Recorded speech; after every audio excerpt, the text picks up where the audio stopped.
Pues Según de Reyes inicia así muy fuerte también con Dios matando a 150 hombres ahí.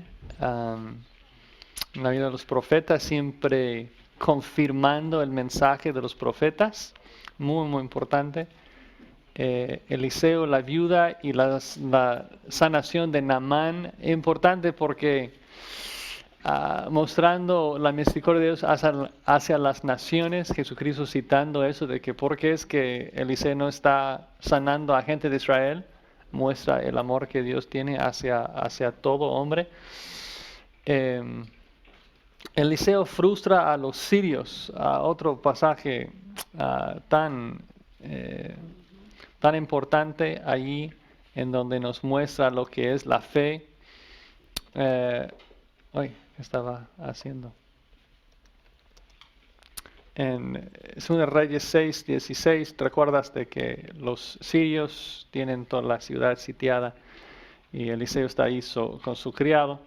Y dice, ¿qué haremos? Y él le dijo, no tengas miedo porque más son los que están con nosotros que los que están con ellos. Y oró Eliseo y dijo, te ruego, oh Jehová, que abras los ojos de él, o sea, sus ojos para que vea. Entonces Jehová abrió los ojos del criado y miró, y aquí que el monte estaba lleno de gente a caballo, de carros de fuego alrededor de Eliseo. Y, o sea, obvio, dudar, temer, muestra una falta de fe porque no estamos confiando de que Dios nos está cuidando, aunque no lo podemos observar con nuestros ojos.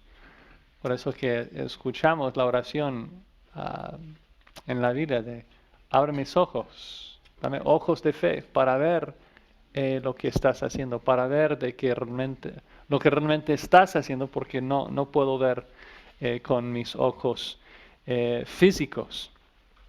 Una pregunta, ¿cómo interpretamos los carros de fuego?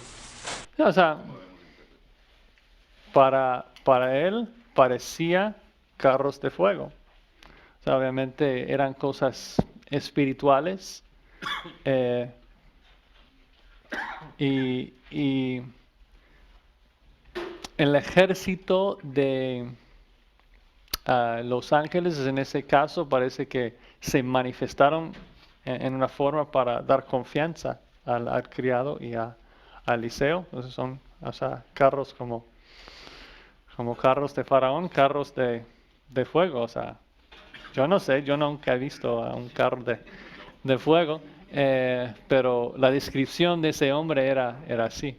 Y el punto es que, en particular, si pensamos en Hebreos 11, es de que Dios está detrás de todo, soberanamente obrando en nuestras vidas y no lo observamos. Y fe es ver lo que no se ve, ¿no? Entonces el ejemplo que normalmente uso es que si tomamos un objeto y lo dejo así y cae y les pregunto por qué es que se cayó, la respuesta normal es la gravedad. Porque tratamos de reemplazar las obras de Dios con términos seculares para quitarnos de Dios. La Biblia dice que Cristo sustenta todas las cosas con la palabra de su poder. Entonces, objetos no caen sin que Cristo esté mandándoles que cayeran. Gente no llega a tener cáncer, gente no encuentran accidentes automovilísticas sin que Cristo esté soberanamente actuando en esas situaciones. Entonces es muy, muy importante pedir ojos de fe para ver lo que Dios está haciendo, para ver su mano en las cosas que están pasando, para luego poder agradecerle por todas las cosas que Él está haciendo en nuestras vidas. Y la historia cambia rápidamente con el asedio, no de que allí en el 28 esta mujer me dijo, da acá tu hijo, comámoslo hoy y mañana comeremos el mío. Recuerdas que esto, o sea, nos lleva a Deuteronomio 28, de que estamos en la última etapa de la maldición de Dios por nuestra desobediencia del pacto. Luego tenemos muchas otras historias. Tenemos Jehú, y como mencioné, sí mató a los sacerdotes de Baal, pero no sirvió a Jehová como Jehová había mandado. Entonces, es uno de los mejores de los peores, o sea, es uno de los mejores de los malos, pero eso no significa que es un rey bueno. Todos los reyes del norte eran apóstatas, todos adorando adentro de un sistema apóstata. En el 13, interesante la importancia de ser celoso en nuestra obediencia.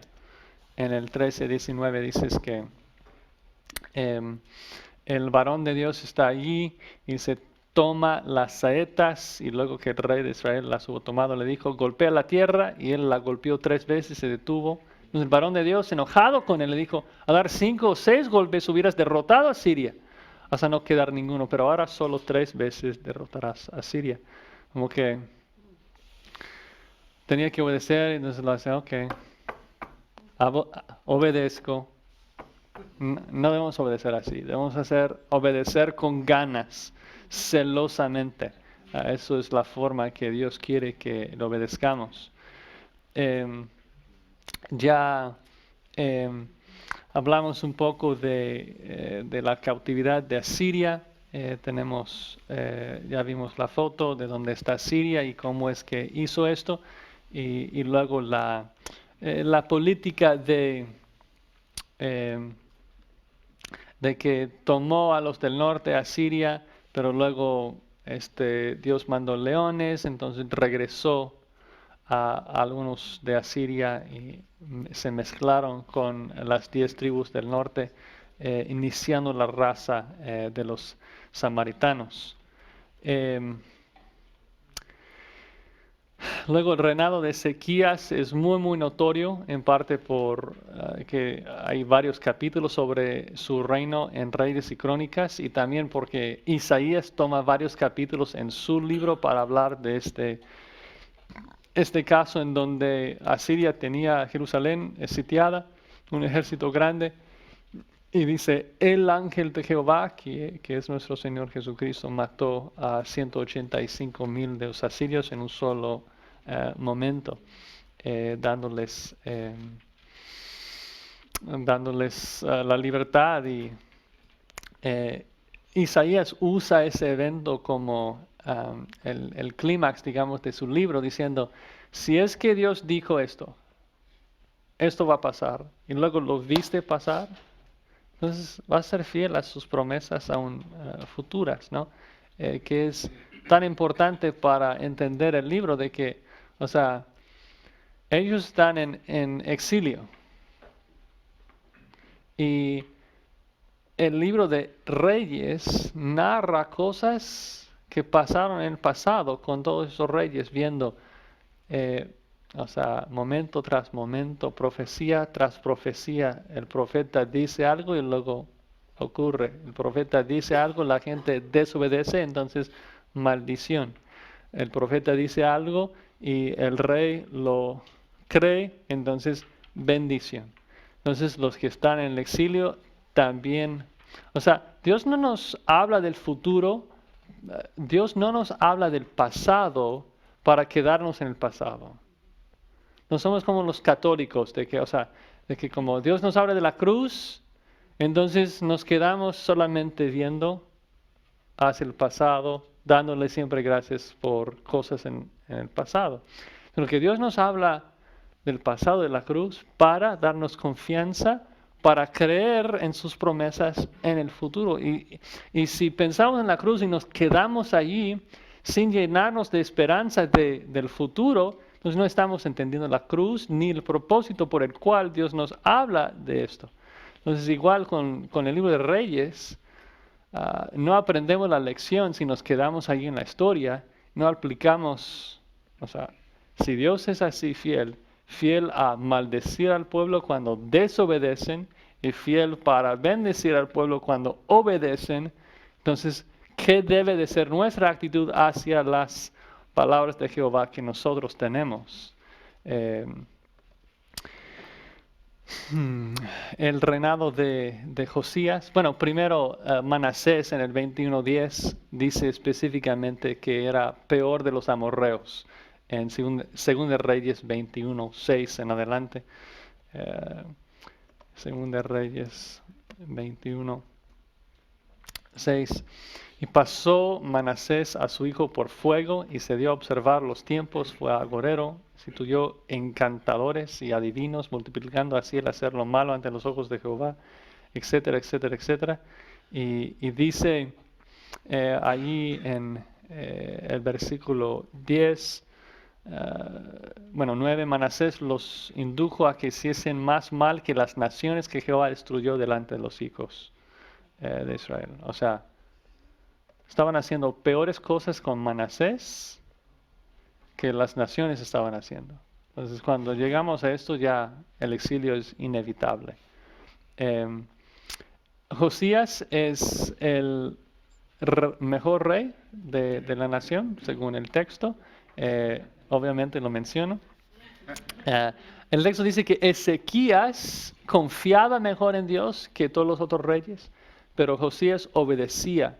O sea, rey tras rey tras rey, eran muy buenos, pero no destruyeron los lugares altos. Eran muy buenos, pero no destruyó. O sea, Josías limpió todos los lugares altos, mataba a todos los sacerdotes de Baal, obedecía completamente. Y una frase impresionante en Segunda Reyes 23-22, dice, cuando él celebra la Pascua, obviamente encuentra la ley, lo lee, luego lo obedece y celebra la Pascua. Y dice, no había sido hecha tal Pascua desde los tiempos en que los jueces gobernaban a Israel, ni en todos los tiempos de los reyes de Israel y de los reyes de Judá. O sea, mejor que David, mejor que Salomón, mejor que Saúl, mejor que cualquier otro rey. O sea, a lo mejor Salomón, a lo mejor David celebró la Pascua, pero no como Josías. No obedeció así como Josías, que mandaba que todo varón bajara, o sea, que viniera a Jerusalén, etcétera, etcétera, etcétera. Entonces, es un buen nombre. Entonces, fue celebró la Pascua al templo. ¿Cómo? Celebró la Pascua en el templo. Sí. En vez de quedarse acá en el norte. O sea, ya durante los tiempos de Josías, las 10 tribus del norte ya estaban exiliados. Entonces solamente los 2 quedaban y todo varón ahí celebraba la Pascua. Sí. Y luego termina con el cautiverio a Babilonia, y obvio hemos hablado de las 3 fases.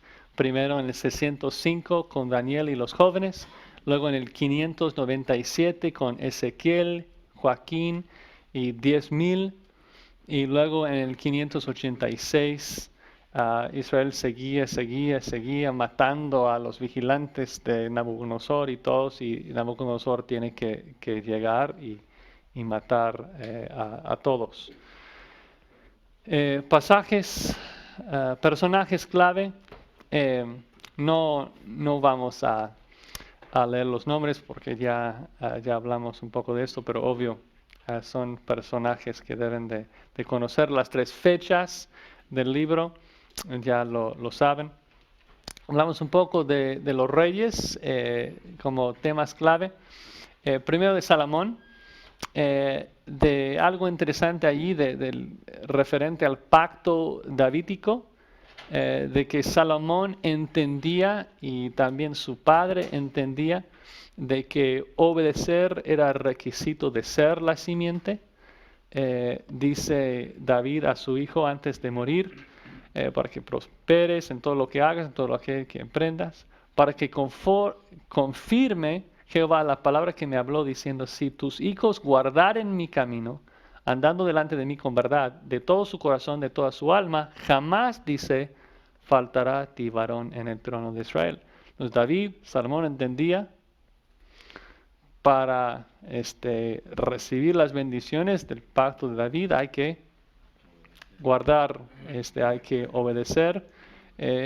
Salomón, hay pasajes en donde muestra que parece que pensaba que era la simiente cumpliendo con el pacto davídico, en el sentido de que él cita el pacto de David, de que mi padre, o sea, por ejemplo, cuando dedica el templo, dice, mi padre dijo que yo iba a hacer y que yo iba a edificar el templo. Entonces, como que a lo mejor pensamos que Salomón es la simiente, pero obviamente el texto quiere probarnos seguramente de que Salomón no es la simiente, que no es el que va a reinar para siempre.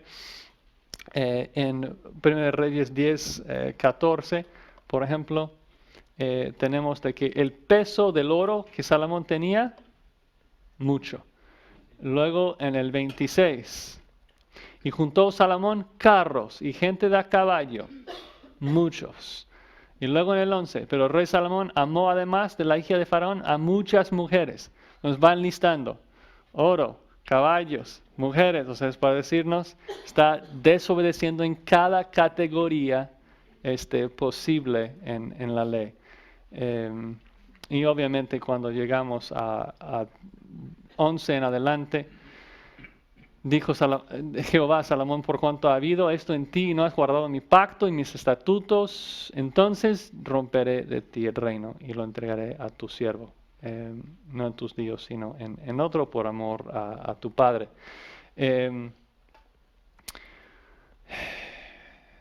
Los reyes de Israel, o sea, del norte, hay 3 que tienen más atención, Jeroboam, Acab y Jehú. Jeroboam es el que inicia como rey del norte, y algo impresionante cuando Dios divide el reino, Dios ofrece un pacto perpetuo también con Jeroboam. Y dice, si prestares oído a todas las cosas que te mandare, anduvieres en mis caminos, y hicieres lo recto delante de mis ojos, guardando mis estatutos, como hizo David mi siervo, yo estaré contigo y te edificaré casa firme. O sea, las mismas palabras del pacto de David, como la edifiqué a David, y yo te entregaré a Israel, etcétera, etcétera, etcétera. Pero obviamente Jeroboam no obedeció. En el 12, 26 dice de que Jeroboam reedificó a Siquem en el monte de Efraín, habitó en ella. Dice, dijo Boroam en su corazón, ahora se volverá el reino a la casa de David. Entonces hace los 2 becerros de oro y dice, he aquí tus dioses, oh Israel, los cuales te hicieron subir la tierra de Egipto. Una cita exacta de Aarón en Éxodo 32. Pienso un poco de aplicación en eso de que, o sea, Jeroboam no estaba pensando en lo mejor de su pueblo, de sus ovejas, digamos, de que él no quiso que la gente sea bendecida a través de otra persona. Y a veces pasa con los pastores también, somos muy envidiosos y celosos y no queremos que nadie esté recibiendo alimento en ninguna otra iglesia. Hablamos mal de todas las otras iglesias, de si tienen una, o sea, doctrina, o sea, todos son malos y doctrinas malas, y estamos en contra de todos porque, o sea, tienes que estar aquí conmigo para recibir bendición. Entonces eso es un poco como Jeroboam, ¿no? Y no mucho como Pablo en Filipenses 1, que dice, hay muchos pastores que predican con el único propósito de añadir aflicción a mí, pero ¿y qué? Si están predicando a Cristo, me gozo en esto. Entonces, no debemos compartir eso, lo que Jeroboam tenía de ser así celoso, de que Dios no puede bendecir a nadie si no es a través de mis manos. Yo quiero como recibir un poco del crédito, del honor de lo que Dios está haciendo. y no ser celoso únicamente para la gloria de Dios. Acab, obviamente, es el peor, dice que es peor que todos sus padres, inicia la adoración en Samaria. Y, o sea, cosas tremendas de Acab. Pensaste que Manasés era malo, pero este es tremendo. Dice, le fue ligera cosa andar en los pecados de Jeroboam, tomó por mujer a Jezabel, hija de Etbaal, rey de los Sidonios, pues sirvió a Baal y lo adoró, hizo altar a Baal en el templo de Baal y que él edificó en Samaria. O sea, hace una imagen de acera, o sea, es terribles los reyes del norte. Jehú obedece un poco mejor en el sentido de matar a los sacerdotes de Baal, pero no adora a Jehová. De hecho, allí en el texto, cuando él invita a todos los sacerdotes de Baal para matarles, engañarles, en el original parece que, o sea, él participa con el sacrificio hacia Baal para poder engañarles. Como que no está yendo por los medios correctos y santos. Los reyes de Judá, Ezequías y Josías, son los dos mejores. Y no tenemos tiempo para hablar mucho de ellos. Ezequías confía en la palabra de Isaías y luego termina mal mostrando los tesoros del templo a los babilonios. Parece, aunque el texto no lo dice, parece que es como causado por su propio orgullo, porque obviamente Dios le condena por haberlo hecho. Y Josías igual termina muy bien y, o sea, él inicia muy bien y luego termina mal, yendo a pelear en contra del faraón Necao, en vez de consultar a Jehová, y sus hijos son terribles apóstatas. Entonces, quiero comenzar como Josías y terminar no como Josías. Y los reyes a quienes todos los demás son comparados, o sea, después de la descripción de cada rey, o sea, son comparados. O eran muy malos como Jeroboam, o son buenos como David. Entonces, esos dos reyes, o sea, es muy importante entender esos dos reyes, porque todos los demás son comparados hacia ellos. ¿Qué es lo que hizo David? Bueno, fracasó en algunos lugares, pero tenía un corazón hacia Jehová. Jeroboam, adoración idólatra, tratando de adorar a Jehová, pero a través de sus propios medios. Los profetas, repito, muy importante, el ministerio de los profetas. ¿Notas cuántos profetas son mencionados en el libro de Reyes? Natán, Naías, Jehú, Elías, Micaías, Eliseo, Jonás, Isaías, Hulda, etcétera. Una lista larga, porque, repito, la gente en el exilio tenía solamente los profetas y debían escucharles. Y cuando Jehová condena a Israel al final en el cautiverio, esto es como lo hace en 2 Reyes 17. Jehová amonestó entonces a Israel y a Judá por medio de todos los profetas y todos los videntes, diciendo: volveos de vuestros malos caminos. Mas ellos no obedecieron. ¿Cuál es la diferencia entre profeta y vidente? Bueno, Samuel, en el libro de Samuel, habla de que antes todos los profetas eran llamados videntes, o sea, el que ve, o sea, en particular el futuro, y que luego fueron llamados profetas. Pero como que el Antiguo Testamento lo usan intercambiablemente, el vidente y el profeta. O sea, dice Samuel el vidente, Samuel el profeta. O sea, ¿era vidente o era profeta? Bueno, o sea, es lo mismo, ¿no?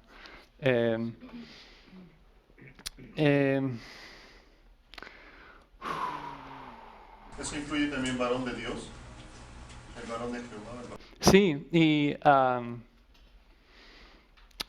esto también va a ser interesante en el Nuevo Testamento, porque el Nuevo Testamento usa esa frase para que el varón de Dios sea, o sea, esa frase varón de Dios, tomando en cuenta su contexto. En el Antiguo Testamento un varón de Dios es un profeta, un líder de la nación.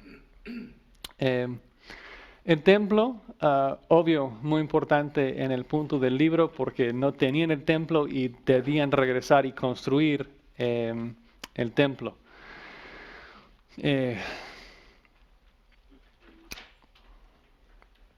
Y, o sea, desde el inicio de Primera Reyes, en el 9:7, Jehová promete destruir el templo si ellos no obedecían. Yo cortaré a Israel de sobre la faz de la tierra, les he entregado, y esta casa que he santificado mi nombre, yo la echaré delante de mí. E Israel será por proverbio y refrán a todos los pueblos. O sea, él desde el inicio dice, bueno, o sea, el templo es edificado en el 8, dedicado en el 8, y luego inmediatamente después Dios ya está diciendo, y si me desobedecen, no me importa este templo. O sea, yo lo destruyo y les quito. O sea, ellos debían haber entendido de que no era algo así mágico, de que nadie puede destruir este templo porque Jehová habita ahí. Jehová habita en todo el mundo, y si no obedecemos, Él nos va a quitar. Finalmente, la soberanía de Jehová, y quisiera rápidamente regresar a la historia del varón de Dios, el profeta, para nada más citar allí en Segunda de Reyes cuando Josías, en base a lo que dijo el varón de Dios, dijo que se volvió Josías y viendo los sepulcros, no, antes. Josías está destruyendo todos los altares. Dice, igualmente el altar que estaba en Betel y el lugar alto que había hecho Jeroboam, hijo de Nabat, y el que hizo pecar a Israel, aquel altar y el lugar alto destruyó, lo quemó, lo hizo polvo, puso fuego a la imagen de acera. Se volvió Josías y viendo los sepulcros que estaban ahí en el monte, envió y sacó los huesos de los sepulcros y los quemó sobre el altar para contaminarlo, conforme a la palabra de Jehová que había profetizado el varón de Dios, el cual había anunciado esto. Entonces siempre cuando hay profecía también observamos el cumplimiento.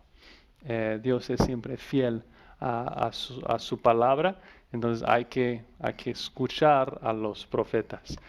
Rápidamente, cronología de los reyes. Ahora, sé que es un poco noche, pero necesitamos pensar de la matemática unos momentos. Normalmente cuando hablamos de fechas y números, como que son los liberales, ellos dicen que no es la fecha correcta y nada más lo pasamos.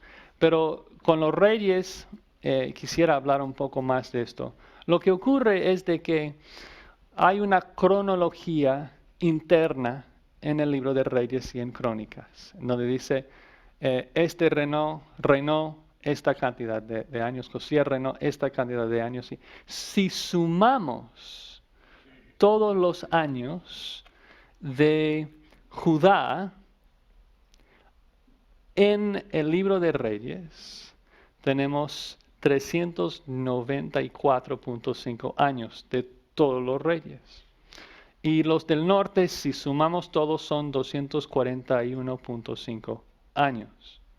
Ahora, ¿qué es el problema? Bueno, el problema es, si comenzamos con la división, 931, y luego quitamos el sur y el norte, para ver cuántos años son, 931 menos 586 equivale 345, ¿no? Sí. Y 931 menos 722, 209. Entonces, ¿qué hacemos acá? Porque esos números son distintos, no concuerdan. Y pueden ver todo esto en la tabla que les puse al final, en donde va sumando y va diciendo cuántos años hay. Entonces la pregunta es, ¿cómo lidiamos, cómo resolvemos ese problema? Y gracias a Dios hubo un hombre que se llama Tilly. Se escribe así, el hombre. Y él, por alguna razón, dedicó 25 años de su vida a estudiar la cronología de los reyes. Escribió tomos para explicarlo. No he leído todo, pero he leído resúmenes de sus obras y sacando, en mi opinión, los 4 mejores argumentos para explicarlo, les voy a dar en orden. 1. Hay calendarios distintos. En el norte tenían un calendario, en el sur un calendario y nosotros tenemos otro calendario. En el sur, el calendario siempre inicia en septiembre con el día de la expiación. ¿Recuerdas que cuando Jeroboam fue al norte, él quiso cambiar todo el sistema para que las 10 tribus no adoraran en el sur? Entonces, él inició su calendario en marzo, nuestro calendario inicia en enero. Entonces, en el sur en septiembre, en el norte en marzo y nosotros en enero. Los calendarios distintos. Calendarios distintos. Esto va a ser importante en unos momentos. 2.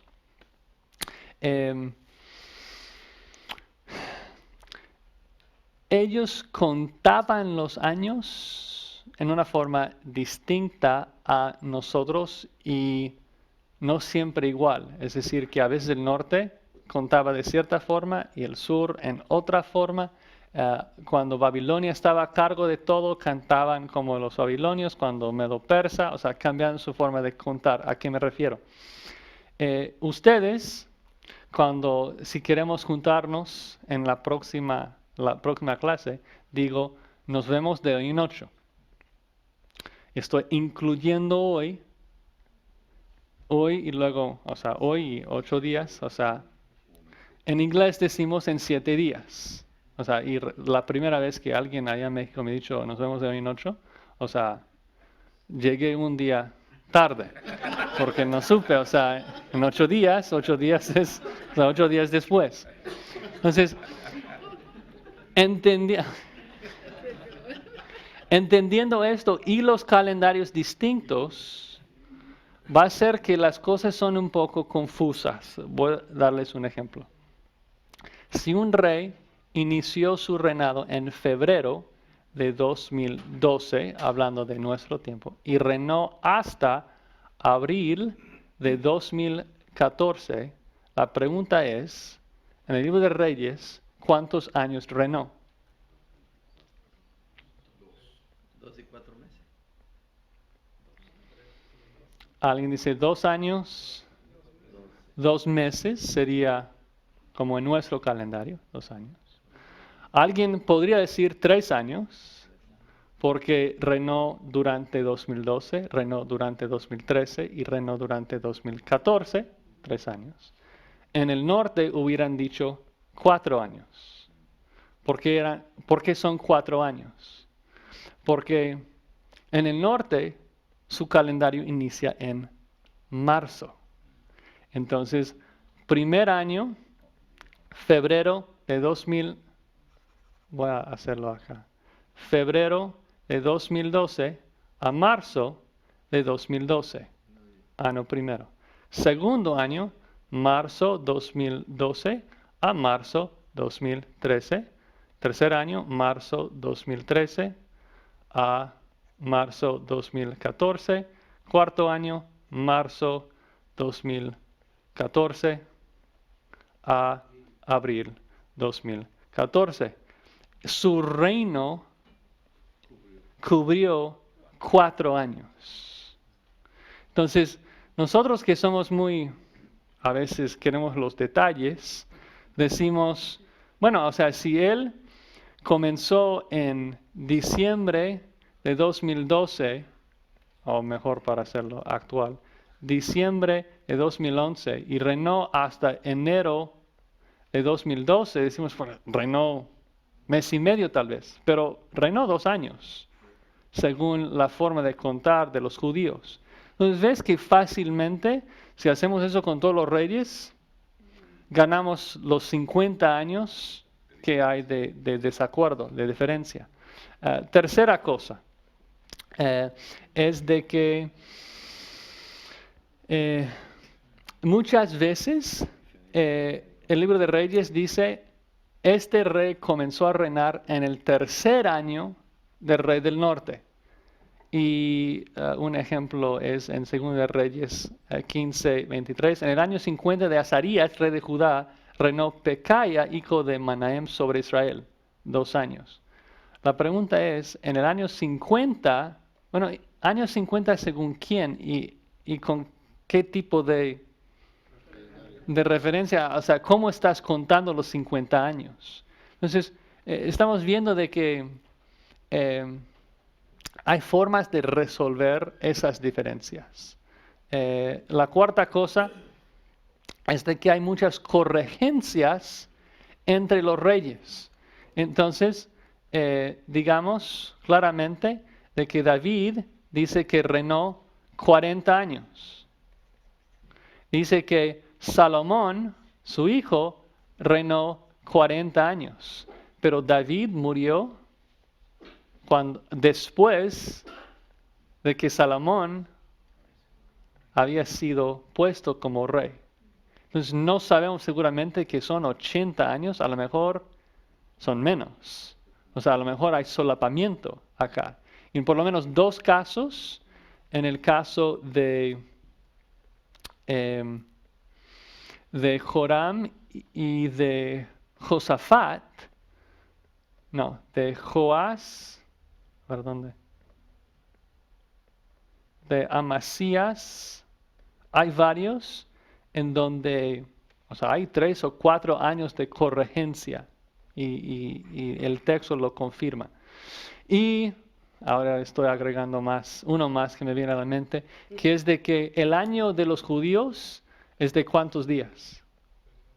360 y nuestro año o sea, es de 365. Entonces, eso no va a cambiar mucho. O sea, si estamos hablando de un año, no cambia mucho.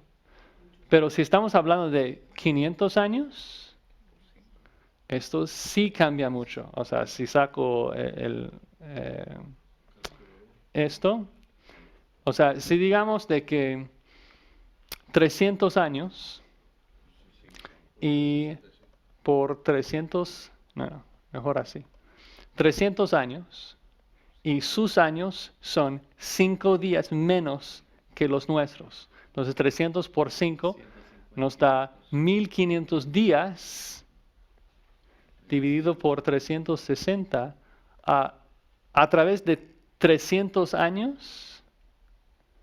Realmente debemos quitar 4 años. O sea, si dice que ocurrió 300 años, según nuestros años son 296. ¿Me explico? Porque el calendario de los judíos es de 360 días y nuestros años son de 365. Cuando entramos en Daniel vamos a hablar más de eso, porque él da una profecía de que, o sea, va a ser, o sea, 7 semanas de años, etcétera, etcétera, etcétera. Y si sumamos las fechas, otra vez no llegamos a la fecha correcta, porque tenemos que tomar en cuenta algunos de esos principios. Es obvio que la Biblia cuenta así, porque por ejemplo en Apocalipsis 11 dice: daré a mis 2 testigos que profeticen por 1260 días. Cuando nosotros hablamos de la gran tribulación, decimos que dura ¿cuántos años? 3 años y medio, más 3 años y medio, 7 años. Pero, ¿cuántos años son? O sea, estoy saliendo mucho de mis notas, pero si hacemos los cálculos, 1260 por 2, toda la tribulación, dividido por nuestro calendario 365, son 6.9 años. ¿Me explico? O sea, porque son años de 360 días cada uno. Hacen 360, no da 7.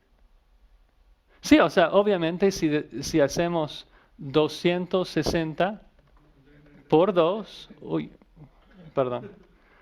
1260 por 2 dividido por 360, 7 años. ¿Sí? Entonces, el punto no es para entrar, ya perdí demasiado tiempo, no era entrar en toda la matemática, sino para mostrarles de que Discrepancia. la Biblia es fiel.